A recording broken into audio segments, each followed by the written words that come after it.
La politique israélienne est depuis longtemps réputée pour son dynamisme. Les coalitions gouvernementales, les menaces d'élections anticipées ou le conflit avec les Palestiniens, autant de sujets qui génèrent des débats particulièrement animés en Israël. Info Live s'est entretenu avec des représentants de la droite et de la gauche israélienne, qui semblent cependant tous deux s'accorder sur la stabilité de la coalition actuelle. I know that it seems as if we are heading towards election, but the truth is that I think we won't have election for more than a year from now. We are quite stable. Right now, well, you know, in politics, it's all a question of agendas and of interests. And right now, I think it's in no one's best interest to break down the government and to go to elections. So I believe that we're going to stay with the same government, more or less, for at least a year or a year and a half. Unfortunately, this government seems pretty stable to me. I know there are people that see it otherwise, and definitely the people in the coalition, the Israel Beitenu party and the Labour Party, would like to be perceived as people who are not in Olmert's pocket.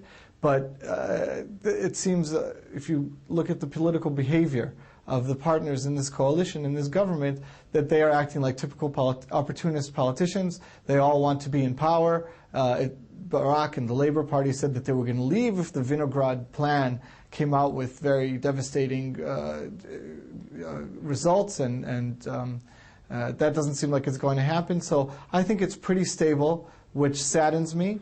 Pour Tami Molad Hayo, la conférence pour la paix d'Annapolis représente un pas positif. Pour Uri Bank, par contre, juste le nouveau maillon d'une chaîne d'erreurs. On the international level, I think a good thing has happened. I think the world has decided, including Europe, which was very much their intervention was very much needed also, that it is time to sit around the table again. And much pressure was applied upon the Israelis and upon the Palestinians. In my point of view, this is a good thing. And I'm coming from the left, from the Zionist left, pro-peace and pro-dialogue. This was just a beginning. Annapolis, in more than one way, was just a statement, but an important one. After a very long period where both Israelis, the public I mean, both Israelis and Palestinians kind of gave up hope that our leaders can do something in order to take care of our future. And in order to take care of our future on both sides, we need to have peace. Now the question is what will happen. There are many committees, they have started to talk, some of them, some have not started yet.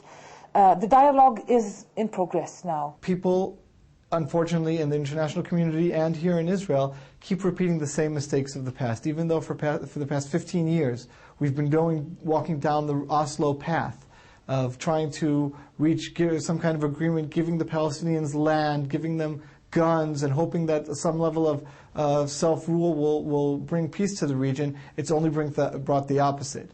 And the more land we've seceded to them, the more they've used it against us, eventually always turning the guns against us, and land that was given to them here in the Gaza Strip is now again being used against us.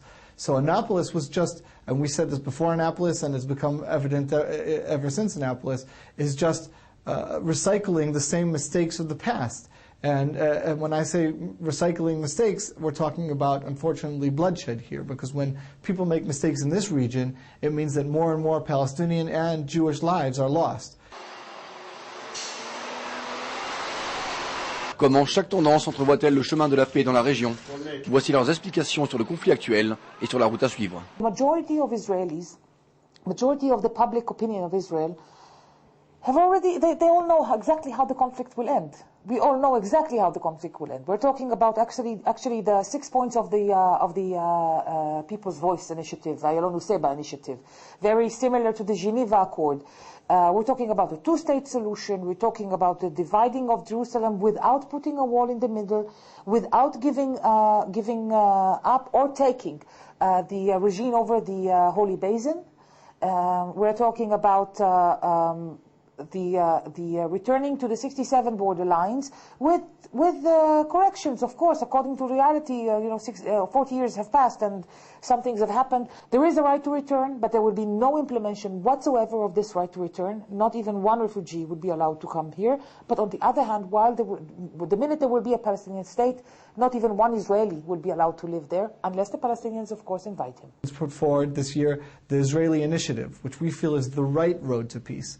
Instead of the Oslo, Camp David paradigm, now there has to be a new paradigm, and the Israeli initiative talks about how only if we help the Palestinian refugees break out of the cycle of them being in the refugee status and give them proper lives with international community backing and all the funding that was raised, the billions and billions of dollars that are raised to put into the Palestinians' coffers, that's wonderful, but instead of it going to the Palestinian Authority, it has to go to the people, and in order to relocate them and give them proper lives, not, unfortunately, in Israel where there's no room for them.